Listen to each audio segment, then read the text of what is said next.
Hey, it's Mac with PriceActionTradingSystem.com, and it's Thursday. It's September 19th. This will be our chart lesson for the day, and this is going to wrap it up for the week. No chart lessons on Fridays. I know I repeat that a lot, but we get a lot of new people in and out of here, and people will start emailing me, where was the chart lesson on Friday? So I always remind people of it. So if you get tired of hearing it, I apologize, but I get tired of answering the emails. So you'll hear me repeat that one quite often. Just ignore it if you already know. So, and you'll hear me repeat a lot of stuff. And you'd be shocked how many times people say, I know I heard you say that a million times, but it never clicked until today. And then suddenly it changes everything for them. So I'll repeat a lot of stuff, but you just about have to when it comes to going over the stuff we're doing here. So anyway, I do repeat myself a lot, but it's for a reason. Here's a quick look at our daily chart. You can see we pushed higher today, and we pushed well into overbought territory and backed off of that some. We're still up in overbought territory. Doesn't mean we can't go higher. And notice we did make an all-time new high today. The high here was 57.97.50, and this was the previous high of only 82. So we pushed higher, all-time high. So now if you see this larger green channel, somebody noted yesterday, I didn't catch it, but I guess my green channel had dropped down some, and so I drug it back up to where it's supposed to be. But you can see we had the break here, and now we've moved to a new high, and we've got two legs. Now we may continue to push on up and get more closer to a measured leg compared to this one. But we've met the criteria of a break of the trend channel and two swings to a new high. So this thing could turn at any point, and that'd be it. Are we going to push on towards 6,000?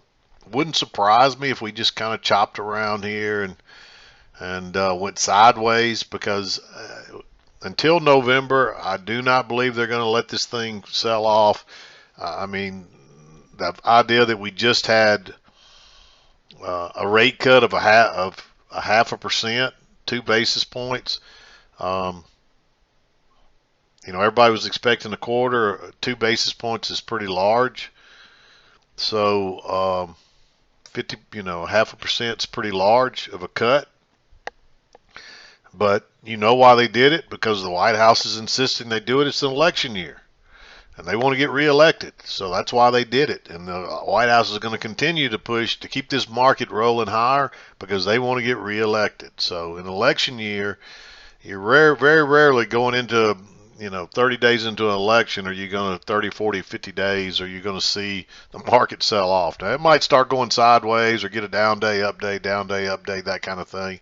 But I don't think this thing will sell off prior to that election. So we're going to continue to creep up for another 50 days or so. I don't know what's going to happen. It's just hard to say.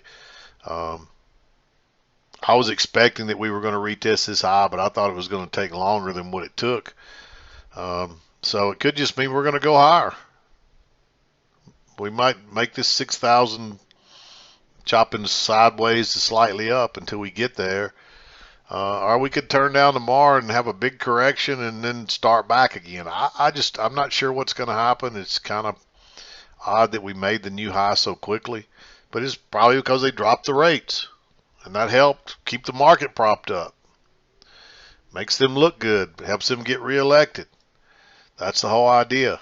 So, but we're getting into overbought territory. Doesn't mean you can see how long we pushed up through overbought territory here and even here. So it can keep going into overbought territory, don't get me wrong. But generally, once it pushes us up through that brown line, it usually, like here, it sells off pretty quickly. Here, it reverses quickly. Here, it got way below it and then reversed real strongly. But you can see here, we pushed up into it. We were steadily pushing higher, weren't quite getting in there. So we could do something like that. So it doesn't mean this rally's over because we met this new high, but that's generally the first clue that we're getting close to a top. So it wouldn't surprise me if we aren't real close here. Now, just because we can find the top doesn't mean we'll have a bearish sell-off. It could just mean we go sideways for the next 6 months or 3 months or whatever. So you got to remember that. It just means the rally is pretty much going to end, and you're going to get a correction of some period of time. And on a daily chart, it's a little different, but it may last. It may just mean we go sideways and you don't rally really make any new highs. You just go sideways and consolidate. So keep that in mind. But anyway, let's flip over to the 2,000 tick chart. You see the bullish day there again and the all-time new high. But let's flip over to the 2,000 tick chart and take a look at the trades. Not a lot of trades today, unfortunately, but let's flip over. Okay, you can see what happened here. We had a big spike and channel up. And the majority of the move was already here before the market opened at the regular session at 8:30. So, and then we sold off and we pushed to a new high and sold off and pushed to another new high and then just kind of went slightly down to sideways into the close. Market has reopened on the next day because it's 5:30 now before I'm getting to do this. But you can see we clearly had this trend line. Notice how we're not getting back up to the highs each time here. We're getting further and further away. That means a break's coming soon. It wasn't long before we had a break. But let's zoom in here. There was a 7:30 news item this morning, unemployment claims that you need to be flat for. Didn't really make a hill of beans difference. We just went sideways. We were trending, we'd been up, but you already had your break and new high, and it was just time for a correction anyway, I think. And most of this was sideways here before it just kind of dropped on down. But you do get a close outside and new low, and then it turns up. And this was a big bullish reversal type bar here. So I like that to go long, especially when you've been outside that trend line for that long. You would expect prices to rally back up, and it turned down first and just reversed and closed on its very high. I wouldn't trade this on the engulfing. I'd wait for it to close, and you could go long right there. One tick above that bar if you wanted. I marked it green. It's a little aggressive because you need to really know what's going on here. But I like that trade personally. So, but you get this trend up, it's real strong, then you get a break, new high, and you actually get 3 tries there. This is a matching high, so you can call that a triple test. But that's a really big bar right into the EMA and right into these lows here. So I just think you have to skip that. And you just don't get another chance to enter here. Then you get a first entry, and you get a second entry there. I went back and forth about this one. It looked really congested to me. If you hadn't had those matching lows there, maybe you'd take that trade. I mean, you still could argue for it to be green. I'm just not crazy about it. Maybe you take that. It's a second entry short because it's a first entry and then it goes higher. And so when it goes below those 2 bar match, and it's a second entry short, and you're expecting prices to make a new low on this little spike and channel down.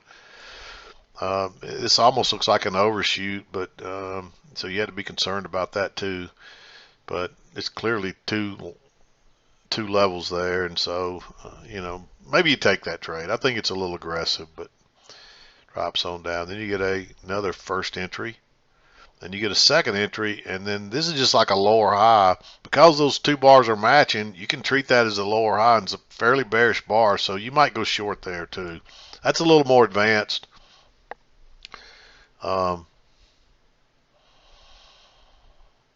Anyway, it was a second entry short when it broke below this bar, so when you make this 2 bar matching high, it's just like a lower high. Anytime you get a double top or matching highs, you can treat that like a new high, and since this one's lower, you treat it like a lower high. You could just assume that prices broke higher there by a tick or whatever, basically is the way you can treat that. That's a little more advanced again. I marked it green.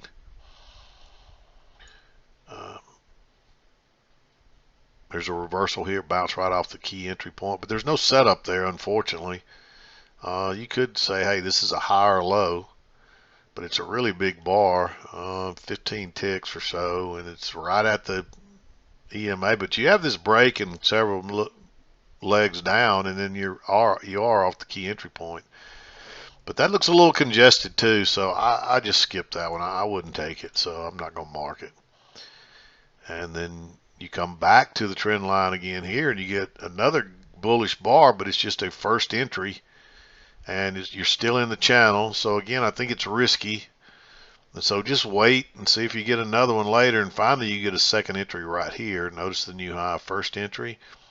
And it actually was a second entry when it broke above this bar, but you can go ahead and treat this as since it makes the lower high, break above that, you could still go long.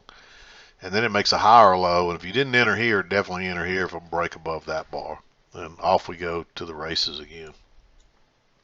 But you did get a close outside, then a couple legs up, and now we're working down. You got a break of this one real quickly, but it still continued all the way back down to the trend line.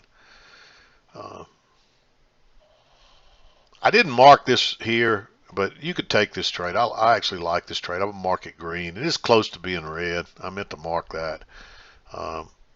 But notice you try to go higher once, twice. You're basically trying to go higher 3 times and failing. And you still got a good bit back to as long as you got room back to the EMA, you may take that trade. Generally, you want a reversal to be on the other side of the EMA, but I still think you can justify entering there if you want to. This is just a first entry, big, huge bearish bar. Nothing else you can really enter on down here that I like. And then suddenly it looks like we're going to rally out of here, and you're turning back down again. And you bounce right off that key entry point once again. Now there's a hidden second entry there probably. That's not much of a leg down compared to this one. But just the fact that you got some support across there, and it kind of breaks below it and bounces right off the key entry point, I think you can justify going long right there. I did mark it green. It's just a first entry, but if you understand what's going on, you can see all that support. You had a little break below it there, and then you broke below it again, and it bounces right off the key entry point. Odds are it's going to fail on that little break lower, even if only temporary. But the fact that you got that key entry point and that far away from the EMA, I like going long there. Now you get a higher low, but that's moved way too far for a tradable higher low. And you get a break here, and you get a first entry. And there's a second entry right here, but it's an inside bar. And then you see what happens. You just kind of get stuck going sideways. You did make a new high there, though, and then it turns down. Close outside. You didn't quite make a new low, but you get a second entry long on a slightly higher low there. I like going long on that one because we're in an uptrend, so you're preferably looking for longs. We bounce off the highs. We try to go higher, and we finally come back to this trend line, and that confirms that trend line. It's tempting to want to enter right there. And I think you could argue there's a hidden second entry there, but I would just wait and see if you get another confirmation of the trend line first. And you get that here, but not only that, you get a triple test. So to me, that's the clearer place to enter, the safer place. And come back here, you get a break outside this shorter term blue trend line, but we end up getting a few legs up and then reverses. Now here's another time where we try to go higher. Actually, the third one was there, and so this was the fourth time to try to go higher. You could actually say it's a failed second entry long, but it just doesn't set up. It looks congested. I wouldn't go short there. And I don't see anything make me want to go long there either. Even though it's a second entry long, that's just too congested. We've already had our break and a new high, and then you got a double top right there. I wouldn't take that trade. I think it still works if you took it, but I don't recommend that trade.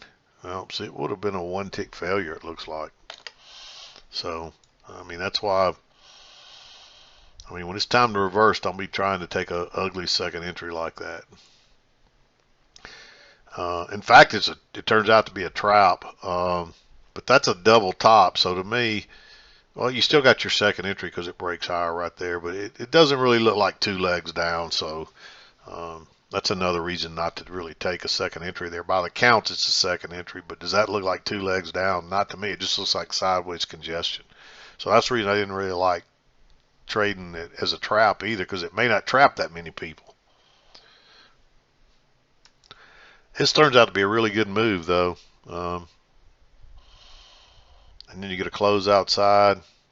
You actually get this trend up, a break, and then we move to a new low. You actually had a close outside and a new low here. We weren't quite back to that trend line there, so I was a little wary, and that is a little congested, but look how far away we are from the EMA. I mean, you know, that's one that maybe if you want to be a little aggressive. But now you're trending up, you get a close outside, new high, and then you run back down. And this one bounces right off the key entry point. But again, it's a first entry, and there's been no close outside and no new low. You may not get that off the main trend line, but you would at least think prices would try, and they never really try. So I'm a little hesitant to go long or short in here. But finally, you get a triple, quadruple test. So yeah, maybe prices are going to try to make that new low, and you can see they run back down here to the trend line and bounce. And of course, don't go long there because you got a trend line working down. And next thing you know, you do get your break of this big channel, and that really takes us into 230 there. I don't see anything else I like, and I just bumped my microphone there. Hopefully that not one of those things that sounds super loud on your end. If it is, I apologize. But there it is. Again, not a lot of trades today. For a real strong bullish day, most of it came in the overnight. And this is real choppy VIX trading. I mean, it's clearly a trend working up there, but it's not a super strong trend by any means. And you could really trade it, these trends down if you got a good one down. But just not a lot of real solid, strong trades today. So anyway, maybe tomorrow will be a little better. But I want to wrap it up. That's going to wrap up our week for chart lessons. So we'll be back Monday. I'm done for today. This is Mac with PriceActionTradingSystem.com, and we'll see you next time.